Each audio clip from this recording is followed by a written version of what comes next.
Song. At susundan po yan ng ating speaker, Brother Jimmy Salazar. So, closing song, then closing prayer.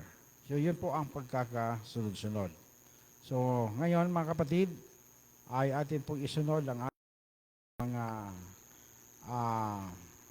pasasalamat at mga prayer request na ating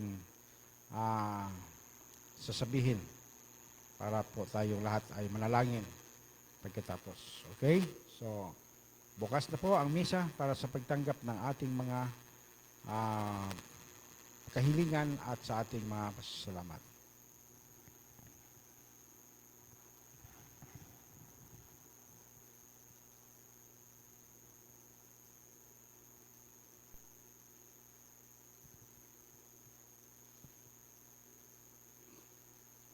Okay?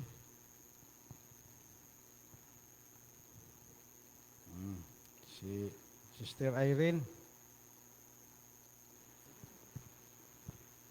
Sige. Ako po ay nagpapasalamat sa Panginoon na binigyan niya pa ako ng maganda pang pangatawan, ganun din sa aming panghanap buhay na hindi niya kami pinabayaan sa aming pangailangan. Ganun din sa espiritual naming pangailangan. Yun lang po. Okay. Yun, mga pasasalamat. Okay? Si Brother Ray. Okay. Itong week na ito, mga kapatid, kaming mag-asawa ay nagpapasalamat sa Panginoon dahil sa Kanya pong habag na bagaman ang amin pong mga lakad ay nagkaroon ng kaunting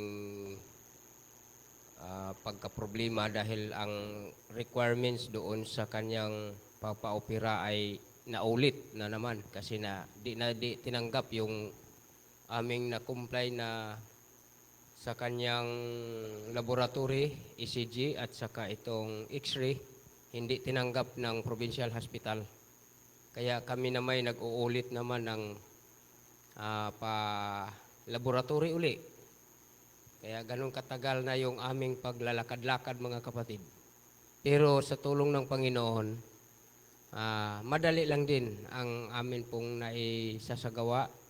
Doon na talaga mismo sa provincial hospital na namin nagpapa-laboratory, nagpa-X-ray, nagpa-ECG.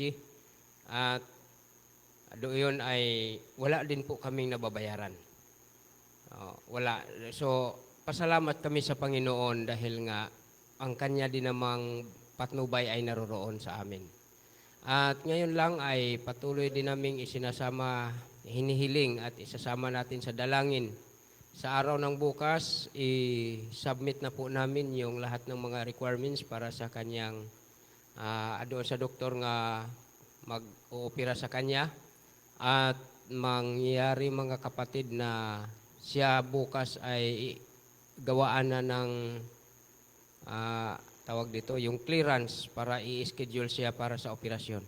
So ating isama sa dalangin, mga kapatid, nga may sa katuparan na ang lahat na ito dahil nga mahaba ng panahon yung aming paglilingkod sa panggangan nga napuputol na hindi na namin na ipagpatuloy dahil nga dito sa kanyang kalagayan. Ating isama sa dalangin lang po sa araw ng bukas nga maisasagawa ng lahat. Okay, si Brother Dudes.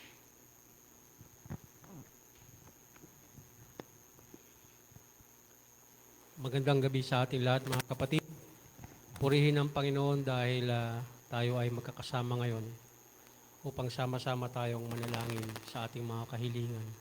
At nais ko pong hilingin sa inyo po na isama natin po sa ating dalangin ngayong gabi na ang aking may bahay ay may mga pinagdadaan ng pagsubok ngayon sa aming hanap buhay na hindi po namin akalain na magkakaroon ng problema na gano'n kabigat. At sa ngayon ay hindi kami nagkakasundo, kaya sana po ay inyo pong isama sa panalangin po natin lahat na maayos po sana lahat at malampasan itong pagsubok na ito. Yun lang po at maraming salamat. Okay. Okay, so atin ding isama sa dalangin ang ating zone fellowship ngayong 9. Okay? So, ngayong 6 Miyerkules at Biyernes 7, ano yan? 6, 8 ata, no?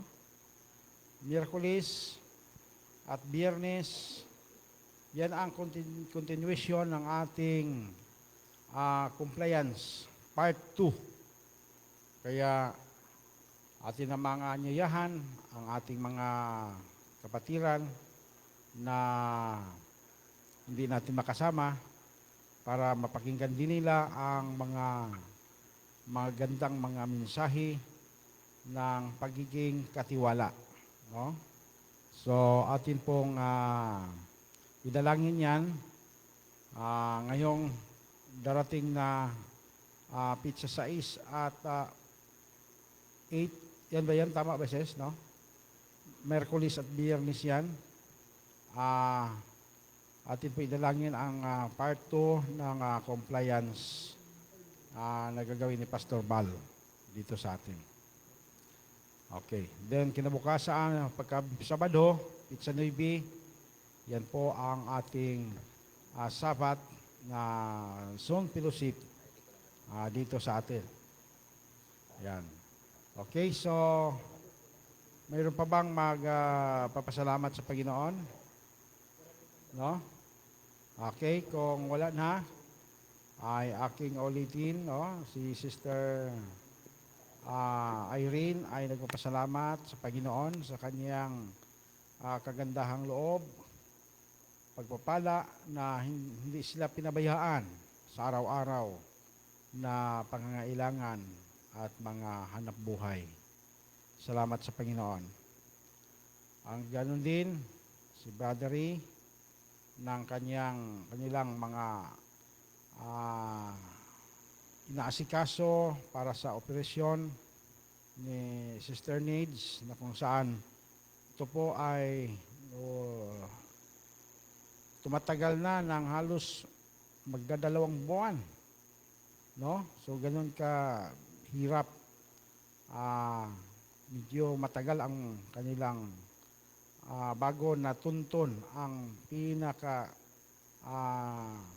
transaksyon para sa operasyon ni Sister Needs, no? So pasalamatan nila ang Panginoon na kahit ganun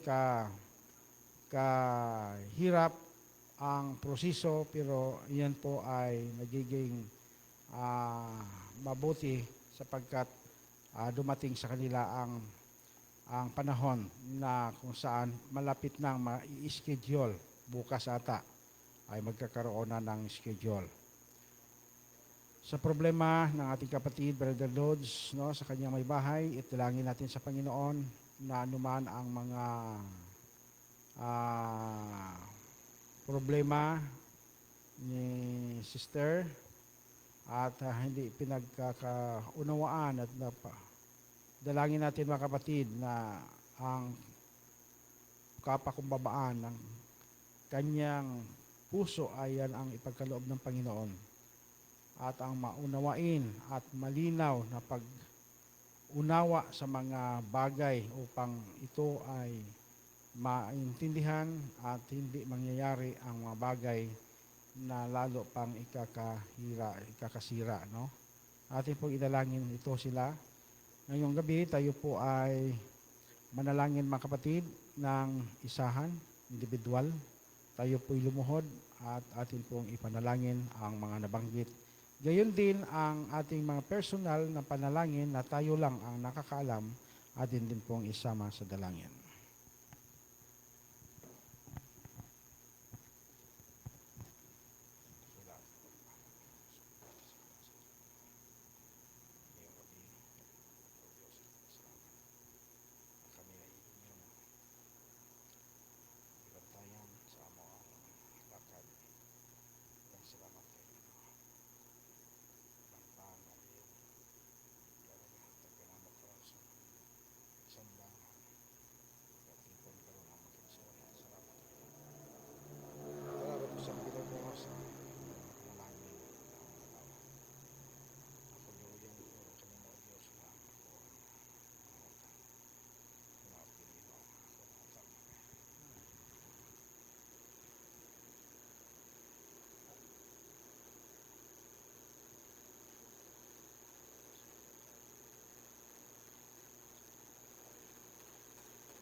kailan kailangan siya palagi naroon at karamay siya, si Jesus.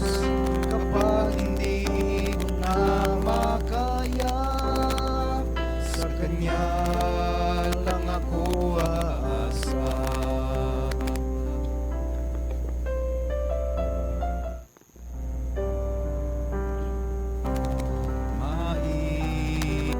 Maiiwasan ba ang iba'y kapisang dugo?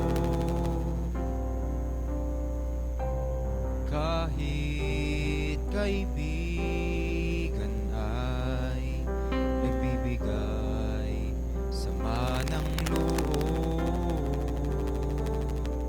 kung ako'y nasaktan, saan pupunta?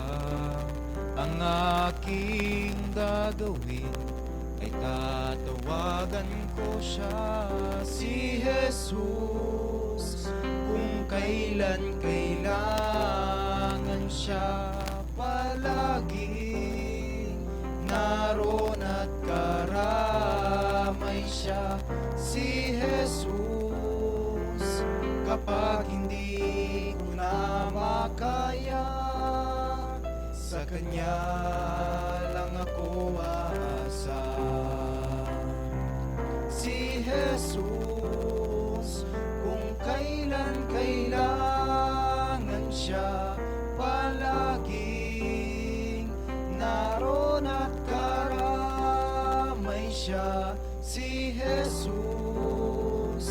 Kapag hindi ko na makaya, sa Kanya lang ako aasa. Sa Kanya lang ako aasa.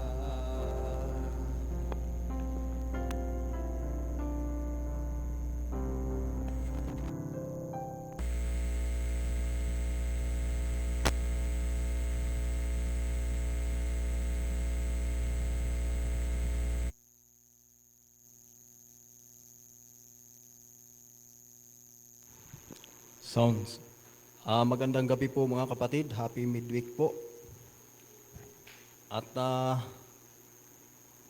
sa gabi pong ito ay pinasasalamatan ko po ang Diyos sa Kanya pong patuloy na pagbibigay sa atin ng kalakasan, buhay, at higit sa lahat, sa pagbibigay sa atin ng Panginoon ng espiritual na ating pananampalataya, ay patuloy tayong nagpapahayag sa Diyos sa atin pong mga kahilingan, ang atin pong mga suliranin sa buhay.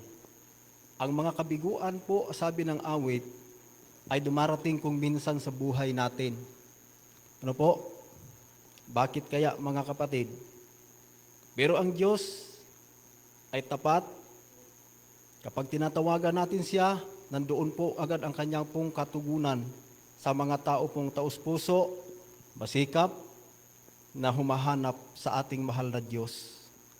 Mga minamahal ko pong mga kapatid, ang mga mensahe patungkol sa banal na kasulatan, sa banal na aklat ng Diyos, ang atin pong tatalakayin sa gabi pong ito, ay atin po itong ipanalangin sa Panginoon na maunawaan po natin itong lubos. Manalangin po tayo mga minamahal na mga kapatid. Mapagpala po naming Ama, na ang tahanan mo po ay nasa langit ng kalangitan ng mga langit. Patuloy po naming ipinapasakop sa inyo ang aming mga abang sarili. Higit sa lahat, O Diyos, ang aming mga isipan, ang amin pong mga puso, na kung minsan kami po, O Diyos, ay nalilito, at kung minsan kami po ay nalilinlang ng silakbo at udyok ng aming sariling laman at aming puso. Ang tangi ko pong dalangin sa gabi pong ito, ang iyo pong mga banal na salitang ito, O Diyos, na magtuturo sa amin ng katuwiran, kabanalan sa amin pong pamumuhay. Pagkalooban po ang bawat isa ng karunungan na maunawaan po namin ang lahat ng ito, sapagkat ito po ay aming nalalaman na ang karunungan ay nasa inyo, wala po sa amin, Panginoon.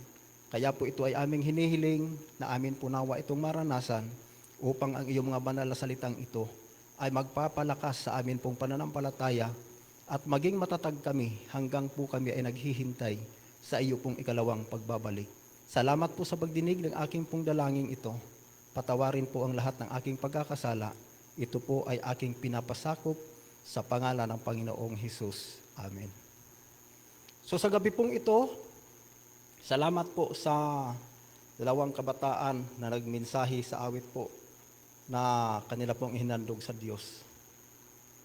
Ang awit po mga kapatid ay sabi ng awit, kahit ang kaibigan natin kung minsan nagbibigay ng kabiguan sa ating mga buhay.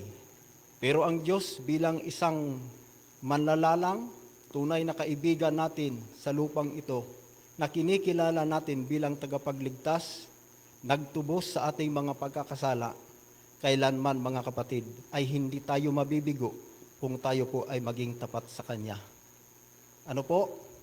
Dahil ang sabi po sa aklat ng unang Juan 3:20, ganito po ang kanyang sinabi, ang Diyos ay higit na dakila kaysa ating puso. Ayan, ang Diyos po dakila na higit sa puso natin. Ang puso natin minsan mga kapatid, may mga haka ito ng akala natin ay tama sa ating paglalakbay sa sanlibutan ito. Pero sa mata ng Diyos, ito po ay mali mga kapatid. Ano ho? Kung titingnan po natin, marami pong mga propeta na sa mga unang henerasyon ng panahon, ang kanila pong mga ginagawa sa unang pagtanggap nila sa Panginoon sa salita ng Diyos ay naging tapat sila sa kanilang mga lakad. Ngunit dumating po sa bandang huli, nalinlang po sila sa utos ng kanilang puso, sa silakbo ng kanilang mga damdamin mga kapatid, ay nalinlang sila. Nalimutan ng tao na mayroon palang Diyos na dapat sundan at ang kabanalan, ang katuwiran ng Panginoon nating Diyos ang dapat lakaran ng tao sa ibabaw ng lupa.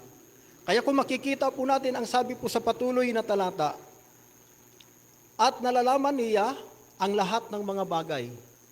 Yan, kung minsan po mga minamahal ko pong mga kapatid, tayo po ay nagkakaroon po ng pagka-distract sa ating pananampalataya.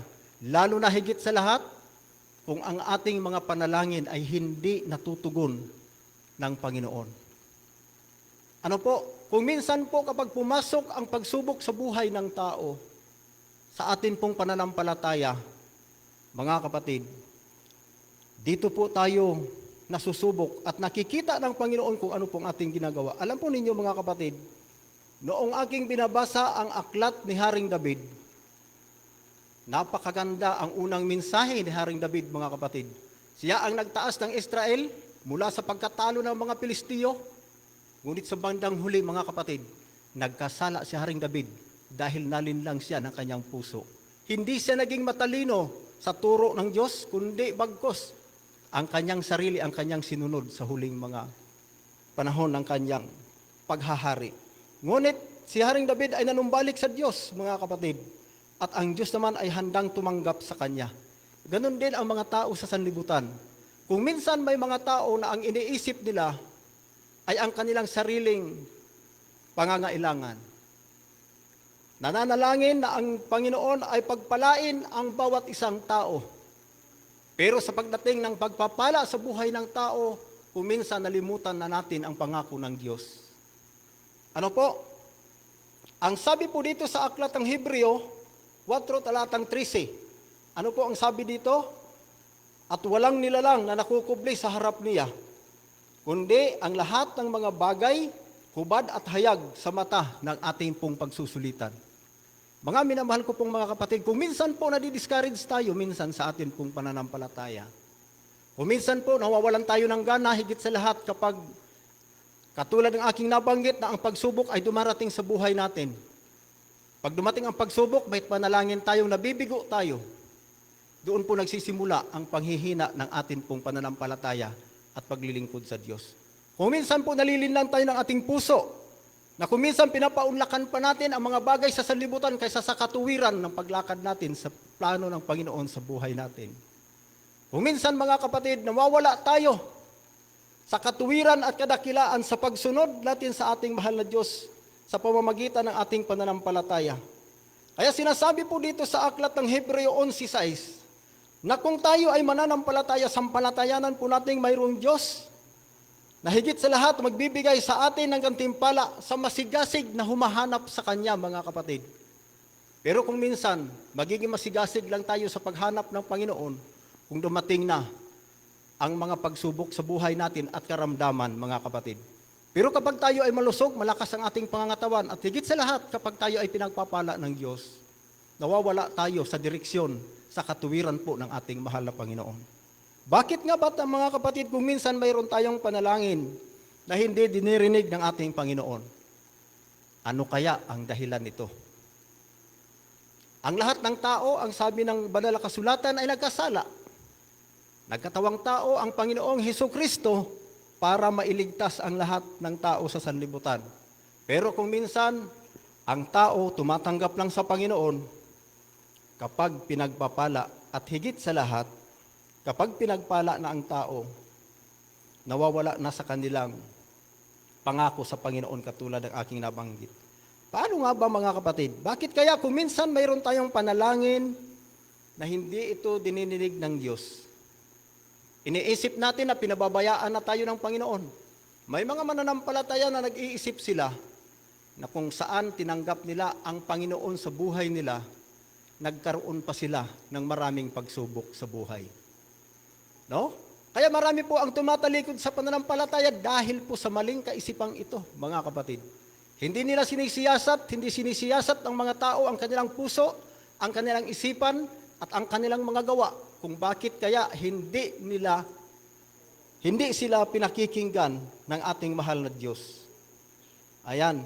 Kaya makikita po natin minsan sa ating mga buhay, bilang mga tao, hindi po natin maaalis sa atin ang hindi tayo magkasala. Dahil kung titingnan natin, mga minamahal na mga kapatid, maging si Haring Solomon man, na hindi humingi sa Diyos ng mga pag-aari, kayamanan, no? Hindi humingi si Haring Solomon, mga kapatid.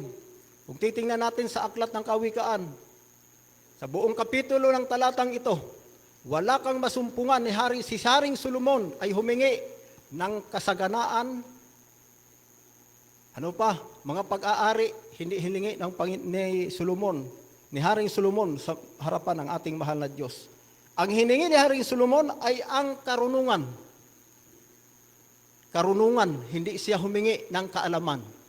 Dahil ang kaalaman ay napakababaw lamang ito sa pamumuhay ng tao, kundi bagkus hiningi ni Haring Solomon yung karunungan mula sa Diyos. At ito naman ay ibinigay ng Diyos at dinagdag ng Panginoon ang lahat ng kanyang pag-aari at si Haring Solomon ay naging mayaman. Sa karunungang ito, mga kapatid ko po kay Kristo, ano ang nangyari kay Haring Solomon? Sa huling mga sulat ni Haring Solomon, si Haring Solomon ay nagkasala pa rin sa Diyos, mga kapatid. Biruin mo yan. Face to face na nakakausap ng mga unang mga propeta ang ating mahal na Diyos. Pero nagkasala pa rin sila, mga kapatid. Gaano pa kaya tayo ngayon na sa pamamagitan ng sulat ng Bibliang ito na lang ang sinusundan natin? Hindi kaya tayo nagkakasala dito minsan, mga kapatid? Tingnan kaya natin kung ano ang dahilan. Bakit kung minsan mayroon tayong mga kahilingan, mayroon tayong mga panalangin sa Diyos na hindi niya ito dinidinig? Tingnan natin sa aklat ng Isaiah 59:2. Ano kaya ang sinabi dito? Ang sabi dito, ngunit pinaghihiwalay ng inyong mga kasalanan, kayo at ang inyong Diyos, at ang inyong mga kasalanan ay isang nagkukubli ng kanyang mukha sa inyo, na anupat hindi siya makikinig. Yun pala ang naghihiwalay sa atin, mga kapatid. Yun pala ang dahilan. Kaya kung bakit minsan mayroon tayong panalangin sa Panginoon na hindi ito dinidinig ng Diyos. Bakit? Dahil hindi pala natin alam na tayo pala ay nagkasala na sa Diyos. Alam po ninyo, mga minamahal ko pong mga kapatid, ang buhay ng tao sa sanlibutan ito, kung titingnan natin, matuwid, tapat ang ating pamumuhay. Pero sa Diyos pala, mga kapatid, mayroon pala tayong pagkakasala. Ano ho? Dahil ang sabi ng Biblia, walang matuwid, wala kahit isa. Pero kung minsan sinasabi ng tao, Sila ay matuwid, tapat na sumusunod sa Diyos. Pero siyasatin natin, mga kapatid, ang ating puso. Ang sabi ni Haring Solomon, Haring David sa aklat ng awit 51:10, bigyan mo ako, Diyos, likhaan mo ako ng isang malinis na puso. Bakit ito sinabi ni Haring David, mga kapatid? Dahil ang puso ng tao mandaraya, sabi sa aklat ng Jeremias, at higit sa lahat ay napakasama. Sinong nakakaunawa ng puso natin, mga kapatid? Ha? Na kung minsan, ang kaisipan natin, naroon tayo sa kabanalan. Pero paglipas ng mga ilang sandali, ang isipan natin ay nandoon na sa mga bagay na makasanlibutan. Nauunawaan ba natin ito, mga kapatid? Na ito ay mula sa puso ng tao. Ang lahat ng sinasalita ng tao, sabi ng Mateo, ay mula sa puso. No? Mula sa puso ang pagsasalita. Ito ang nakakahawa sa tao, sabi doon sa aklat ng Mateo. Yan. Kaya po kung minsan, ang puso natin, mga kapatid, ay hindi nagiging tapat sa Diyos. Minsan, mayroon tayong pusong tapat. Alam po ninyo, ang inyo pong lingkod ay nakaranas po ng ganito.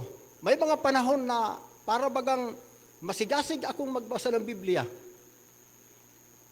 Mayroon akong laging panalangin sa umaga, tanghali at hapon. Pero kapag dumating ang panahon, mga kapatid, na hindi na ako makakapanalangin, parang nalalayo na ako sa Panginoon kasi ang aking mga pag-iisip ay puro na lang sa pagsisikap ko para sa aking sarili. Ang pananampalataya kung minsan ay napapabayaan na. Diba? Ito ay panlilin lang ng ating puso na kung saan pinauunlakan natin ang plano ng ating sarili kaysa sa plano ng Panginoon. Yan. Lahat tayo, mga kapatid, mayroong plano ang Diyos sa buhay natin. Lahat tayo, ang Diyos ay mayroong pagpapala at biyaya sa buhay ng tao.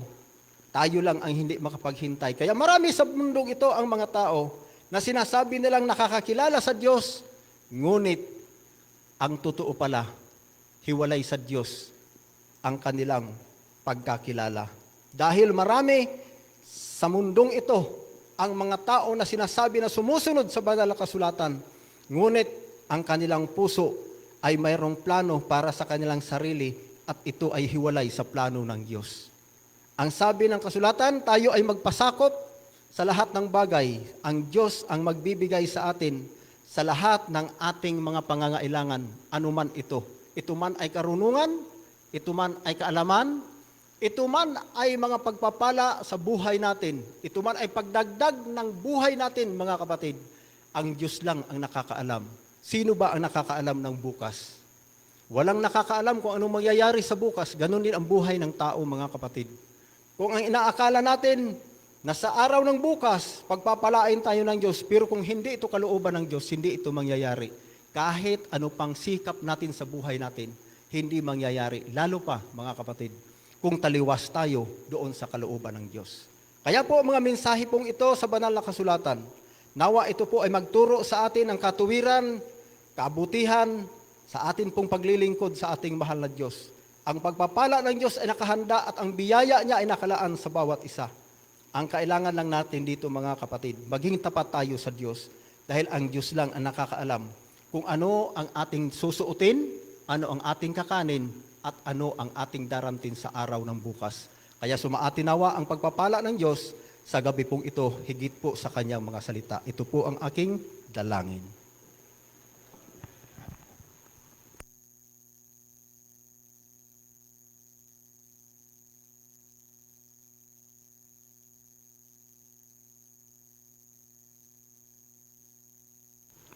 Para po sa ating pagtatapos, tayo pong lahat ay tumayo at ating pong awitin ang Draw Me Nearer.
Tayo po ay manalangin. Mahabagin po naming Ama, na ikaw po ay nasa langit ng mga kalangitan, na sa lahat mo ng mga Diyos ay ikaw po ang nakaluklok sa iyo pong banal na trono.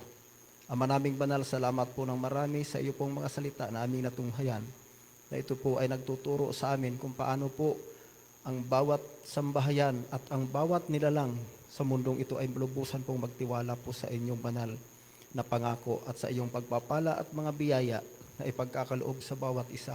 Kung kami po, O Diyos, ay lubos na magpapasakop sa inyo. Ang tangi ko pong hiling na patuloy nawa, Panginoon, na abutin ang mga taong nangangailangan pa ng biyaya ng iyong kaligtasan. Ang mga tao pong kapos sa pangangailangan, nawa, O Diyos, ay sila po inyong pagpalain. Ang mga nasa karamdaman, iyo pong pagalingin, sapagkat alam namin, O Diyos, na ikaw po ang lunas sa lahat po ng uri ng kagalingan, sa lahat po ng karamdaman ng mga taong iyong tinubos ng iyong dugo. Ama naming Diyos, ang pananampalataya ng bawat isa sa amin, patuloy nawa ito na maging matatag hanggang sa ikaw po ay mahayag sa alapaap ng mga langit. Ang lahat po ng aming mga pagkakasala, Panginoon po naming banal, inilalapit ko po ito sa inyo, na kami po nawa ay iyong patawarin, linisin kami, at nawa ang aming mga pangalan bawat isa ay makasulat nawa sa aklat po ng buhay sa iyong banal na trono. Salamat po, O Diyos, sa pagtugon at pagdinig ng aking mga dalangin pong ito. Pagpalain nawa kami na patuloy sa iyong mga salita. Mamuhay kami sa pang-araw-araw na katuwiran ng iyong mga turo. Ang lahat pong ito ay aking hiling at dalangin. Sa pangalan po ng Panginoon naming Jesus. Amen.